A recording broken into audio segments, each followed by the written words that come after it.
My family thinks less of me because I told them to buy XRP.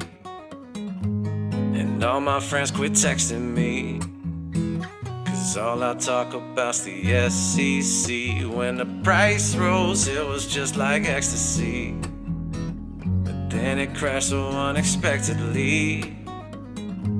Now no one's standing next to me, cause I'd still tell them to buy XRP. Put all my faith in Brett Garlinghouse, and now I do not have a house. Try figuring the riddles out. Now no one knows what I'm talking about, but I still buy my XR fucking P, yeah. You don't like it, you can suck my D, yeah. Buy my XR fucking P. I guess that's just how it goes. Agendas nobody knows, and it's like the things that happen are a part of a show. You either see it or don't, you either will or you won't. But when the price is really low, I fucking back up the boat, and I'ma buy my XR fucking B, yeah. You don't like it, you can suck my D, yeah. Buy my XR fucking B. Welcome back, ladies and gentlemen. This is the Bearable Bull here. And I got this aggressively average content for you today, as I have to give a massive thank you to NotFinancialAdvice.Crypto for that banger of an XRP video. And ladies and gentlemen, trust me when I say, I think plenty of us resonate with that one. Oh man. That was one of the funniest music videos I've personally seen in regards to this digital asset. And I highly recommend you all give him a follow, as he has plenty of little clips like that are extremely entertaining. Now, with that being said, I would like to highlight a specific crypto article to start off this video for today from Crypto Alert, titled XRP taking a share of the derivatives market could instantly send XRP to $1,000 each. And the reason I want to bring this up is not because of the instant. It's not because of the price target. It's to discuss one thing that is very real about this digital asset. And the only way we can actually get to this $1,000 and maybe even $10,000 price target one day is if XRP does tap into the derivatives market one day. A lot of people are in here in this specific community with the plan of never selling their XRP. And what I'll tell all of you is you're allowed to do whatever the hell you want with XRP. I've been very public in stating I'll always keep a position of my XRP that I never sell just to take advantage of whatever may come in the future. But in my personal opinion, as far as I'm concerned, the only way we could reach these absurd price levels is by XRP tapping into the derivatives market. And with Ripple joining ISDA the other day, there is a very real possibility that that becomes a reality one day. And I'm going to sit here and tell all of you, while I have been dispelling a lot of the more absurd price predictions recently, I have to let all of you know that if XRP ever does tap into the derivatives market, the sky is truly the limit. And that's a big reason why we're here. I'm going to be taking profits along the way because that's just reasonable. That's just intelligent, and you should. But I'm here for the long run because I think generational wealth is going to be had from this asset. And I made this specific video to make sure all of you know that I'm here for the long run, despite being realistic and just calling the market like I see it for right now. I think the key to being a successful XRP investor is by listening to the analysts, listening to the fundamentals, and dispelling misinformation to make sure you are accurately informed about what you hold. And throughout the 5 years I've been in this crypto, there's been a lot of misinformation that has been spread about XRP, but there's been a lot of speculation that continues to be reinforced. And that includes the derivatives market. And the more and more that this becomes a possibility, the more and more that one day, all the supposed money that people say could never be running through XRP very well might be running through XRP. Never get dissuaded or distracted, my friends. The sky is truly the limit, and we're going to make it to the end, the new 1%.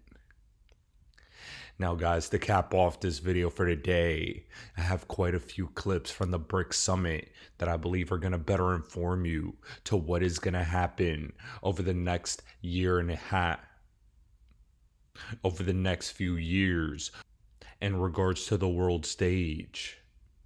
The BRICS is continuing to powering through as the biggest opposition to the US dollar.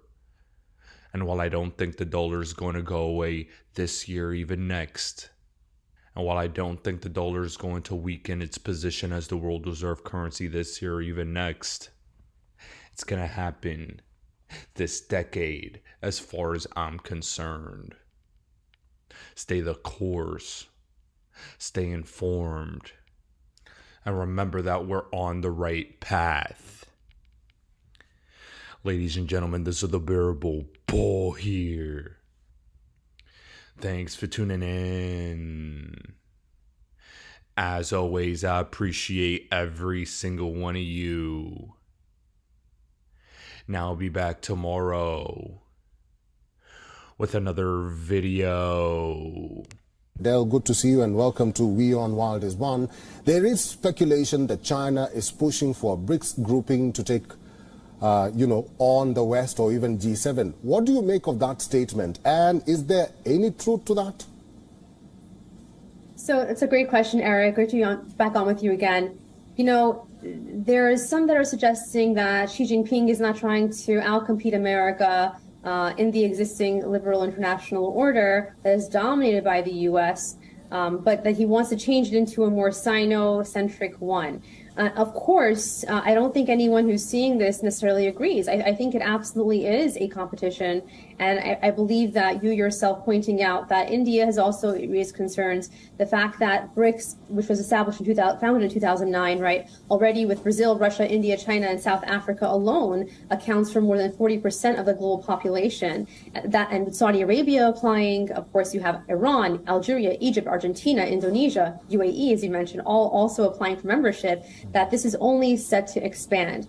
And I believe that the reason why this is actually, in fact, a way to compete with the U.S. is because America currently, unfortunately, is in a position of rather weakness on a global scale, reputationally, image-wise, optics, and frankly, economically. So China has seen an opportunity here to lead the path along with Russia to come in and to take an approach through BRICS that may actually swing the pendulum, so to speak, more in the direction of that region and their leadership, as opposed to a U.S.-dominated, Western-dominated alliance. We now saw today, especially from President Cyril Ramaphosa, touching a lot on that issue and, you know, the growing interest here for BRICS to have their own currency. One would ask, these countries all have their own currency. Should we see them, you know, agreeing to have some sort of a currency to work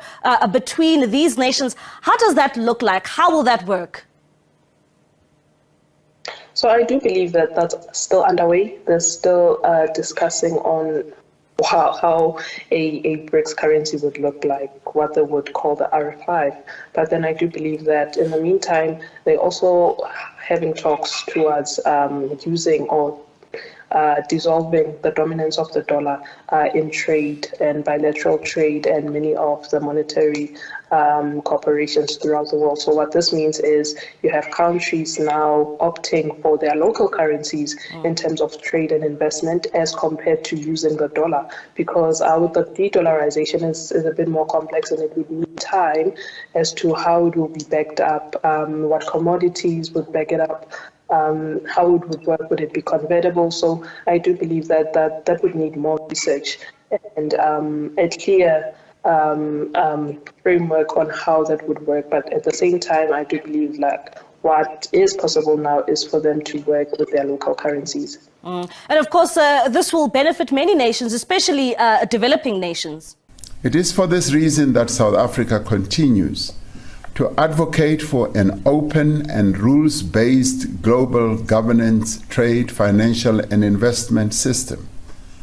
It must be a system that does not depend on the exercise of power or unilateralism, but by advancement of the interests of the peoples of the world. On the developed world. Another important thing to consider here, Gareth, is that the conversation around a BRICS currency would gain further momentum and perhaps more strength in the wanting to establish one. And what it would do, Gareth, is that establishing a BRICS country is essential for cheaper trade between nations. At the moment, there is a huge reliance on the dollar, and of course, developing nations cannot afford many goods and services in terms of importing them because of the dollar and the cost at which things are purchased. So a BRICS currency or an agreement to trade in our own currencies with different nations that would be part of the BRICS Plus community would certainly reduce the price of not only doing business, but the price that consumers have to pay for different products. The issue there on the agenda is going to be trying to reduce reliance on the U.S. dollar, particularly when it comes to these international exchanges. The U.S. dollar, as well as the euro's dominance, has been a major grievance for many emerging and developing economies. This is especially a problem when the value of the dollar increases against local currencies, making imported goods more expensive, as well as paying back foreign debt. This is something that's happened in the past year or so, as the U.S. Federal Reserve has been increasing its rates in order to battle high inflation at home. On top of that, Russia is obviously looking to reduce the dollar's dominance because it's been the subject of financial sanctions by the U.S. on dollar transactions. Brazil has floated the idea of creating a currency for the bloc, a common currency for the bloc, in order to reduce that dependence on the dollar, but that idea has been dismissed as being impractical, considering how varied and different the economies within the bloc are. Instead, the favored route is to increase the use of local currencies in trade within the bloc and to boost lending from the BRICS Bank, the new development bank, which is headquartered in Shanghai and serves as an alternative to the World Bank dominated by the U.S. It's set a target to increase local currency lending from about 22% to 30% by 2026. And some examples, the bank will start issuing its first rupee-denominated bonds in October and issued its first rand-denominated bond last week. But there's a long way to go. The US dollar and the euro dominate global transactions, as you can see here in this chart. In 2021, the greenback represented over 40% of transactions, while the euro represented over 35%. The Chinese renminbi came in just under 5%. All right, Charles, thank you for that. That's our business editor, Charles Pellegrin.